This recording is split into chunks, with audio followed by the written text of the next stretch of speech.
Sahabat ruang tadarus, pernah nggak kita berhenti sejenak lalu bertanya apakah hidup yang baik itu sesuatu yang kita bentuk sendiri atau sesuatu yang harus kita terima apa adanya? Apakah semua yang bisa kita lakukan otomatis berarti boleh kita lakukan? Dan sampai sejauh mana manusia itu berhak mengatur dirinya sendiri? Oke, selamat datang di Ruang Tadarus, ruang untuk belajar bersama, merenung lebih dalam dan memaknai dunia. Bukan hanya dengan logika, tapi juga dengan kebijaksanaan. Sesi kali ini kita akan bahas salah satu tokoh filsafat kekinian. Hari ini kita akan berkenalan dengan seorang filsuf yang tidak sekedar memberi jawaban, tapi justru mengguncang dengan kritiknya. Namanya adalah Michael G. Sandel. Sandel adalah seorang profesor dari Harvard University yang dikenal luas karena keberaniannya mengangkat kembali pertanyaan-pertanyaan moral yang sering kita abaikan di dunia modern. Dalam buku The Case Against Perfection, Ethics in the Age of Genetic Engineering yang dipublish pada tahun 2007, buku ini mengkritik kecenderungan masyarakat modern untuk memanfaatkan rekayasa genetik bukan sekedar penyembuhan penyakit, melainkan untuk meningkatkan atau enhancement kemampuan manusia. Jadi menurut Sandel, persoalan etis yang paling mendasar bukan terletak pada keamanan atau keadilan semata, melainkan pada perubahan cara manusia memahami dirinya sendiri, bakat, dan makna kehidupan. Sahabat Ruang Tadarus, Sandel mengajak kita masuk ke sebuah dilema yang sangat relevan hari ini. Ketika teknologi memberi kita kemampuan untuk mengubah gen, memiliki sifat anak, bahkan meningkatkan kemampuan manusia, pertanyaannya apakah itu benar-benar sebuah kemajuan atau justru kita kehilangan sesuatu yang paling mendasar dari kemanusiaan kita?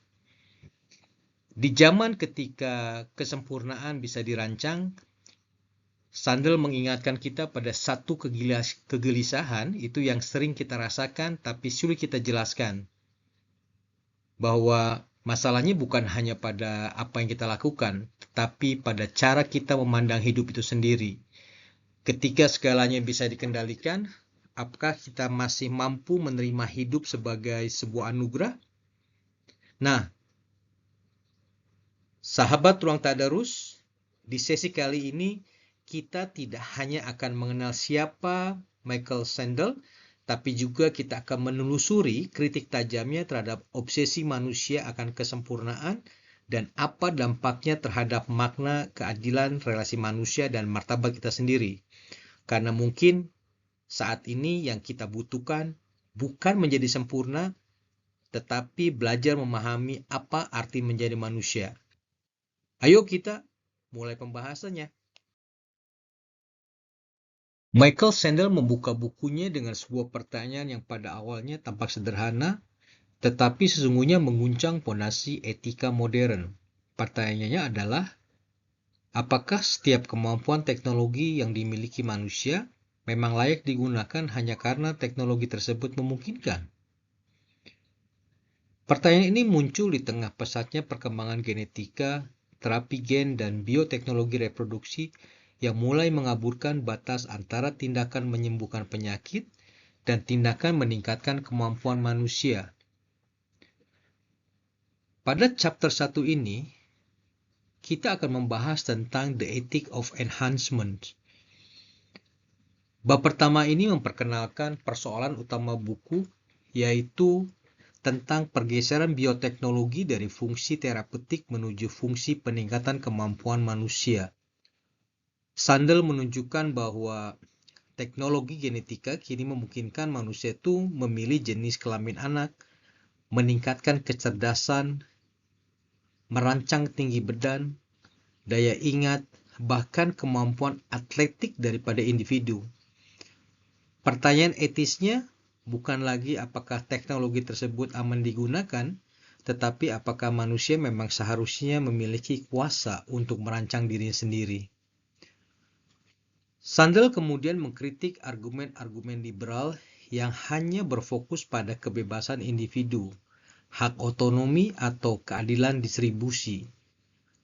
Menurutnya, kerangka tersebut tidak cukup menjelaskan mengapa banyak orang tetap merasa tidak nyaman terhadap gagasan desainer baby, melakukan cloning, maupun rekayasa genetik. Bahkan apabila teknologi tersebut aman, murah, dan dapat diakses semua orang, keberatan moral tetap muncul. Inti persoalannya terletak pada hubungan manusia dengan kodratnya sendiri.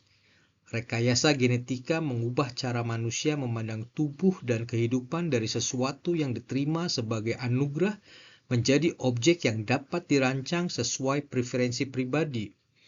Pergeseran ini melahirkan budaya kontrol yang semakin menolak unsur kebetulan, ketidaksempurnaan, dan keterbatasan manusia.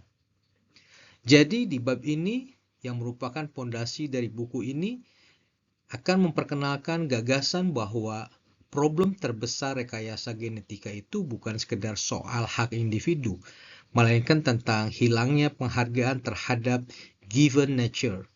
Kehidupan sebagai sesuatu yang diterima bukan sepenuhnya diciptakan oleh kehendak manusia. Pada bab selanjutnya, sahabat ruang tadarus, kita akan membahas di mana Sandel akan memperluas argumen ini ke dunia olahraga, hubungan orang tua dan anak, eugenika modern, serta konsep filosofis mastery dan giftedness, kehidupan sebagai anugerah, yang menjadi inti etika dalam buku The Case Against Perfection. Pada chapter kedua ini merupakan pengembangan langsung dari argumen yang sudah dijelaskan di bab pertama, yang kita akan membahas tentang atlet bionics dalam perspektif etika mengenai peningkatan performa manusia dalam dunia olahraga. Jadi sahabat ruang tadarus, jika sebelumnya Michael Sandel itu ngebahas tentang enhancement secara umum, kini Sandel memilih dunia olahraga sebagai studi kasus yang paling jelas untuk memperlihatkan persoalan moral tentang rekayasa genetika. Jadi bab kedua ini menggunakan dunia olahraga sebagai ilustrasi paling jelas mengenai satu dilema yang terjadi tentang human enhancement, di mana Sandel membahas penggunaan steroid, terapi gen, hormon pertumbuhan hingga teknologi peningkat performa yang memungkinkan atlet melampaui batas biologis normal. Jadi pertanyaannya bukan sekedar apakah praktik tersebut curang, tapi apakah prestasi yang didapatkan atau yang dihasilkan masih memiliki makna yang sama. Menurut Sandel bahwa di era modern, olahraga pada hakikatnya merupakan penghargaan terhadap bakat alamiah yang dikembangkan melalui latihan, disiplin, dan usaha. Namun ketika teknologi ini mengambil alih sebagian besar kontribusi kemampuan atlet olahraga, jadi makna kemenangan itu akan berubah. Prestasi tidak lagi sepenuhnya mencerminkan kualitas daripada diri manusia, melainkan permainan dari suatu keberhasilan teknologi yang digunakan. Konsep sentral dari pembahasan ini adalah pertentangan antara mastery atau hasrat menguasai dan mengendalikan alam, dan giftedness, yaitu kesadaran bahwa bakat serta kehidupan merupakan suatu anugerah. Jadi bagi Sandel, olahraga itu memperoleh nilai moralnya karena menghormati pengembangan bakat alamiah melalui usaha manusia. Tapi ketika teknologi mengambil alih peran tersebut, maka olahraga akan kehilangan karakter kemanusiaannya dan berubah menjadi sekedar pertunjukan teknologi. Lebih luas lagi, sahabat ruang tadarus, pada bab ini tuh menjadi kritik terhadap budaya modern ya, yang menganggap setiap keterbatasan manusia sebagai masalah teknis yang harus diatasi. Jadi Sandel ini mengingatkan bahwa kemajuan teknologi itu harus tetap diimbangi dengan kerendahan hati untuk menerima bahwa tidak semua aspek kehidupan yang layak itu atau kehidupan yang ada itu perlu dikuasai. Jadi gagasan tentang giftedness itu yang diperkenalkan di sini menjadi landasan filosofis bagi pembahasan di chapter-chapter berikutnya ya, khususnya mengenai pembahasan di Designer of Children, eugenika modern, dan hubungan antara penguasaan teknologi dengan martabat manusia. Sandel juga memperkenalkan konsep telos ya, atau tujuan intrinsik suatu praktik di mana setiap olahraga itu memiliki nilai yang ingin diwujudkan melalui aturan-aturannya. Oleh karena itu, teknologi yang mengubah karakter dasar olahraga itu dapat merusak makna kompetisi dan meskipun tidak melanggar aturan atau membahayakan kesehatan atlet ya, seperti yang dikutip dalam konsep telos dalam Etika Aristoteles yang dikutip oleh Sandel. Jadi menurut Aristoteles itu sesuatu tuh hanya dapat dinilai baik apabila dipahami tujuan atau telosnya ya. Tujuan, telos atau keberadaannya gitu maksudnya. Jadi demikian pula olahraga. Jadi aturan olahraga ini tidak bersifat sewenang-wenang tetapi dibuat untuk memelihara nilai-nilai tertentu seperti ya keberanian, keterampilan ya, disiplin, sportivitas, dan pengembangan bakat manusia. Jadi di bab ini itu menunjukkan bahwa persoalan enhancement itu bukan sekedar mengenai persaingan yang adil, tetapi mengenai penghargaan terhadap kemampuan manusia sebagai anugerah yang harus dikembangkan, bukan direkayasa hingga kehilangan makna dari kemanusiaannya.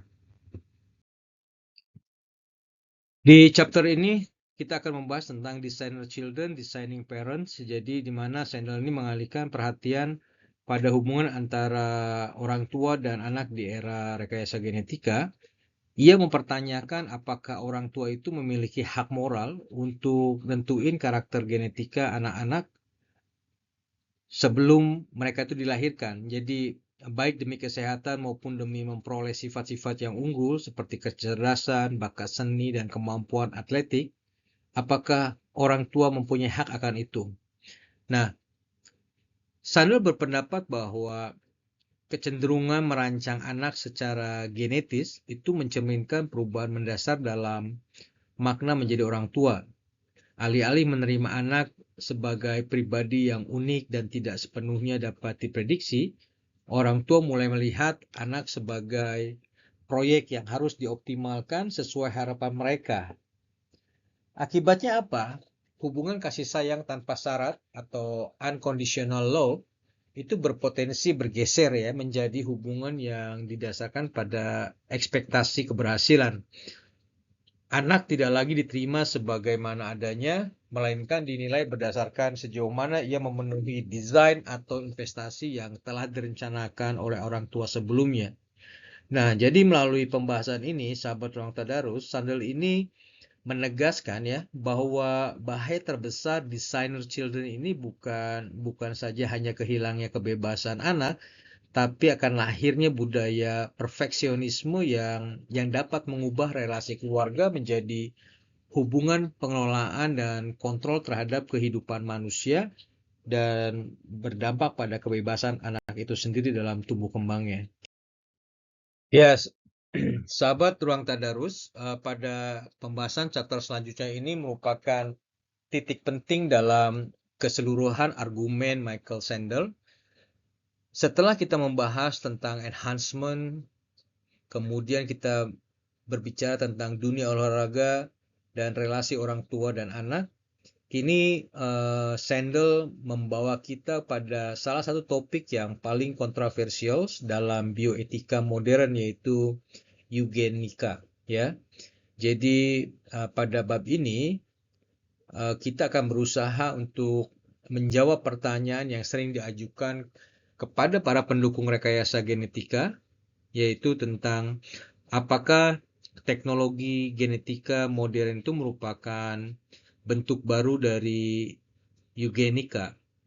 Nah, jadi menurut Sandel jawabannya itu tidak semudah atau tidak sesederhana ya atau tidak.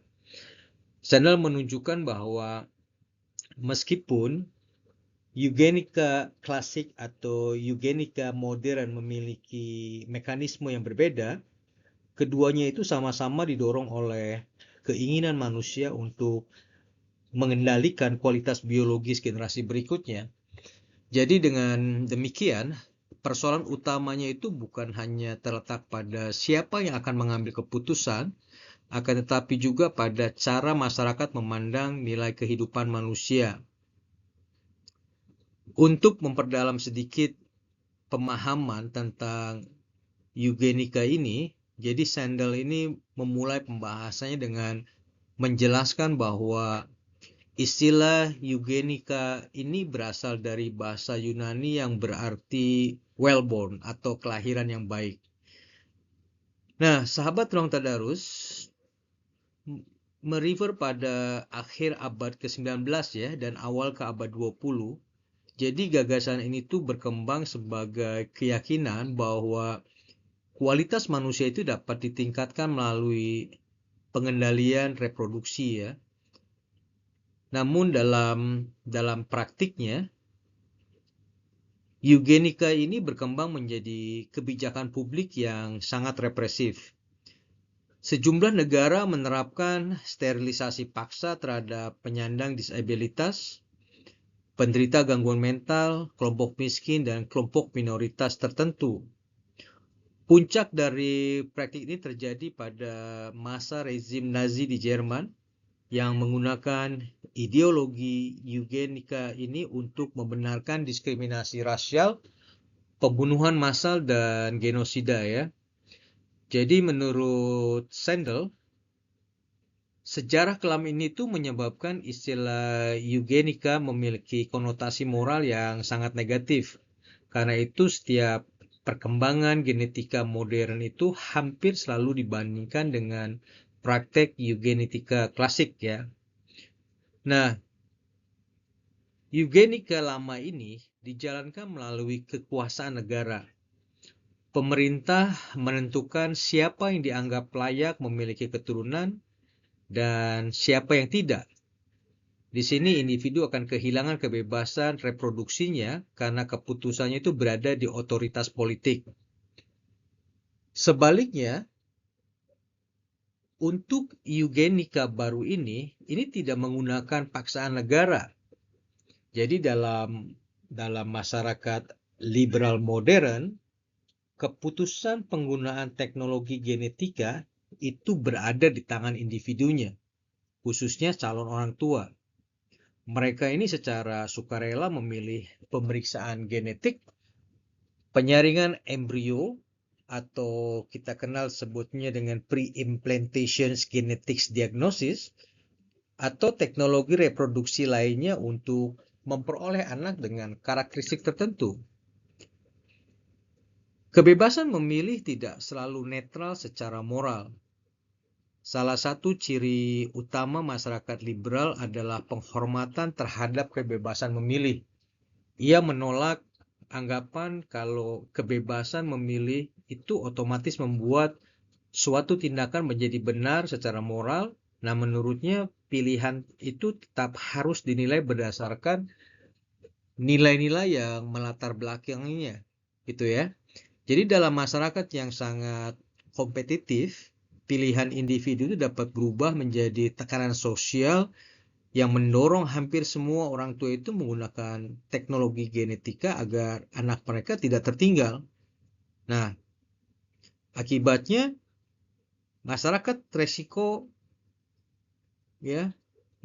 menjadi beresiko ya bergerak menuju meritokrasi biologis, di mana itu keberhasilan semakin ditentukan oleh desain genetika. Sementara solidaritas terhadap mereka yang kurang beruntung semakin melemah tentunya. Menurut Sandel, pertanyaan etis tidak boleh berhenti pada siapa yang membuat keputusan. Pertanyaannya yang jauh lebih penting adalah nilai apa yang diwujudkan oleh keputusan tersebut. Penjelasan ini memperluas kritik Sandel terhadap budaya mastery. Hasrat untuk mengendalikan kualitas biologis manusia tidak hanya mengubah teknologi reproduksi, tetapi juga mengubah cara masyarakat memandang martabat, kesetaraan, dan keberagaman manusia.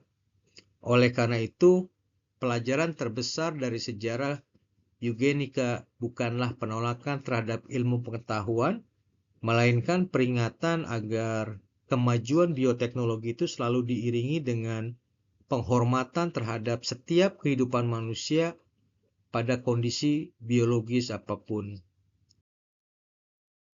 Pada pembahasan di chapter kelima ini merupakan puncak filosofis dari seluruh argumentasi Michael Sandel dalam buku The Case Against Perfection ini. Jika 4 bab sebelumnya, sahabat Ruang Tadarus, kita sudah membahas berbagai contoh konkret, mulai dari peningkatan kemampuan manusia atau disebut dengan enhancement. Kemudian kita juga membahas atlet bionics. Kemudian kita juga sudah mendiskusikan tentang designer children, hingga terakhir kita berbicara atau berdiskusi tentang eugenetika modern. Ya, kita sudah berbicara tentang eugenika modern. Maka pada bab ini, Sandel ini akan menjelaskan akar moral dari seluruh persoalan tersebut, di mana Sandel itu berpendapat kalau keberatan terhadap rekayasa genetika itu tidak terutama didasarkan pada isu keselamatan, keadilan, dan kebebasan individu saja, melainkan pada perubahan cara manusia memandang kehidupan. Nah, itu penting. Jadi menurut Sandel, masyarakat modern sekarang ini semakin didominasi oleh hasrat untuk menguasai atau mastery akan segala sesuatu yang mereka inginkan, termasuk kodrat biologis manusia, sementara kemampuan untuk menerima kehidupan sebagai anugerah atau gift itu semakin memudar. Perkembangan sejarah modern ini sekarang ditandai oleh keberhasilan manusia dalam menguasai alam melalui ilmu pengetahuan dan teknologi. Kemajuan kedokteran, keperawatan, teknik, pertanian, dan biologi telah memperpanjang usia manusia, mengurangi penderitaannya akibat penyakit, serta meningkatkan kualitas hidup secara signifikan. Nah, ini merupakan satu keberhasilan yang juga membawa perubahan bagaimana cara manusia untuk berpikir. Apa yang semula dipahami sebagai upaya bekerja sama dengan alam, ini perlahan berubah menjadi keinginan untuk mengendalikan alam sepenuhnya. Disinilah Sandel itu melihat perubahan mendasar. Rekayasa genetika bukan sekedar perkembangan teknologi baru, melainkan simbol dari budaya yang semakin menolak segala bentuk keterbatasan manusia, dan kehidupan tidak lagi diterima sebagai sesuatu yang diberikan, tapi dipandang sebagai proyek yang harus terus disempurnakan. Jadi sahabat Ruang Tadarus, konsep mastery ini menjadi gagasan utama pada bab ini, di mana bagi Sandel itu mastery bukan hanya kemampuan teknis mengubah dunia, tetapi sebuah sikap moral yang ingin mengendalikan seluruh aspek kehidupan. Jadi dalam budaya mastery ini, keberhasilan manusia diukur dari sejauh mana ia mampu menghilangkan ketidakpastian dan mengendalikan risiko dan menentukan hasil sesuai keinginannya. Ketidakmampuan menerima sesuatu di luar kendali ini dianggap sebagai kelemahan yang harus diatasi melalui teknologi. Nah, pandangan ini kemudian melahirkan keyakinan bahwa setiap aspek kehidupan itu dapat dioptimalkan. Sebagai lawan daripada mastery, Sandel memperkenalkan konsep giftedness yang menjadi pusat seluruh filsafat moralnya. Giftedness ini berarti memahami bahwa kehidupan, tubuh, bakat, kecerdasan, dan banyak aspek keberadaan manusia merupakan suatu anugerah, bukan hasil pilihan kita sendiri. Tidak semua atau tidak seorang pun itu memiliki untuk dilahirkan dengan gen tertentu, ya kan? Ingin dilahirkan dari keluarga tertentu atau memiliki kemampuan tertentu. Sebagian besar identitas manusia merupakan sesuatu yang diterima sebelum manusia itu mampu mengambil keputusan apapun. Jadi salah satu akibat paling penting dari konsep giftedness ini adalah lahirnya kerendahan hati. Nah, kondisi kesadaran ini melahirkan kebajikan moral seperti kerendahan hati, rasa syukur, dan solidaritas dan penerimaan terhadap keterbatasan manusia itu sendiri. Sebaliknya, ketika manusia menganggap dirinya sebagai perancang atas kehidupan dirinya, maka nilai-nilai tersebut perlahan akan memudar tentunya. Sahabat Ruang Tadarus, dalam epilog Embrio Etik The System Cell Debate dari buku The Case Against Perfection ini, Michael Sandel menerapkan seluruh kerangka etikanya pada perdebatan mengenai penelitian sel puncak embryonics, ya, di mana ia menunjukkan bahwa persoalan utama itu bukan sekedar apakah penelitian tersebut dapat menyelamatkan banyak nyawa, tetapi bagaimana masyarakat memahami status moral embrio dan martabat kehidupan manusia. Perdebatan ini memperlihatkan bahwa ilmu pengetahuan itu mampu menjelaskan proses biologis, tetapi tidak dapat menentukan sendiri nilai moral dari kehidupan yang sedang diteliti. Nah, Sandel tidak menawarkan jawaban yang bersifat hitam putih, sebaliknya ia mengajak pembaca melihat bahwa bioetika itu selalu melibatkan ketegangan antara dua nilai yang sama-sama penting, yaitu kemajuan ilmiah untuk mengurangi penderitaan manusia dan penghormatan terhadap kehidupan sebagai sesuatu yang tidak boleh diperlakukan semata-mata sebagai alat. Nah, karena itu, setiap kebijakan mengenai stem cell itu harus dibangun di atas dialog moral, ya. Harus dilakukan dialog yang serius, bukan hanya pertimbangan manfaat praktis semata. Oke, sahabat Ruang Tadarus, sebagai penutup dalam pembahasan kali ini, epilog ini menegaskan kembali, ya, tema sentral The Case Against Perfection ini merupakan tantangan terbesar di era rekayasa genetika. Jadi bukanlah menciptakan teknologi yang semakin canggih, melainkan kita harus menjaga agar manusia tidak kehilangan kerendahan hati, rasa syukur, dan penghormatan terhadap kehidupan sebagai anugerah. Kemampuan ilmiah ini untuk mengubah kehidupan harus selalu diimbangi oleh kebijaksanaan, nilai moral, dan tahu mengenai batas-batas yang layak dihormati. Oke, sahabat Ruang Tadarus, jadi kita sudah ngebahas semuanya dari setiap chapter. Sebelum kita akhiri sesi kita kali ini, jadi The Case Against Perfection ini mengingatkan kita bahwa kemajuan teknologi itu tidak selalu identik dengan kemajuan moral, ya. Jadi semakin besar kemampuan manusia untuk mengubah kodrat biologisnya, maka semakin besar pula tanggung jawab etis yang harus dipikul oleh manusia, ya. Dan juga rekayasa genetika itu dapat membuka peluang luar biasa bagi kesehatan dan kesejahteraan manusia tentunya, tetapi tanpa kebijaksanaan moral teknologi yang sama juga dapat mengubah cara kita memandang martabat, kebebasan, dan makna menjadi manusia itu akan tergerus. Pada akhirnya, tantangan terbesar kita di abad era modern saat ini, bioteknologi bukanlah menciptakan manusia yang semakin sempurna, ya, melainkan memastikan bahwa dalam setiap kemajuan ilmiah itu, kita tidak harus kehilangan kerendahan hati untuk menghargai kehidupan sebagai suatu anugerah yang melampaui kemampuan kita untuk menguasainya. Oke, sahabat Tadarus, terima kasih atas menemani saya dalam pembahasan buku The Case Against Perfection ini. Semoga bermanfaat dan menambah wawasan kita. Jika memang berkenan dan bermanfaat, bisa untuk di-share dan diberikan komen. Dan mohon maaf jika ada salah dalam interpretasi dari buku ini, semata-mata itu kekurangan dari pribadi. Dan jika ada kritik dan saran, silakan masukkan dalam kolom komentar dan kita akan coba untuk terus berbenah, memperbaiki, dan terus berbagi.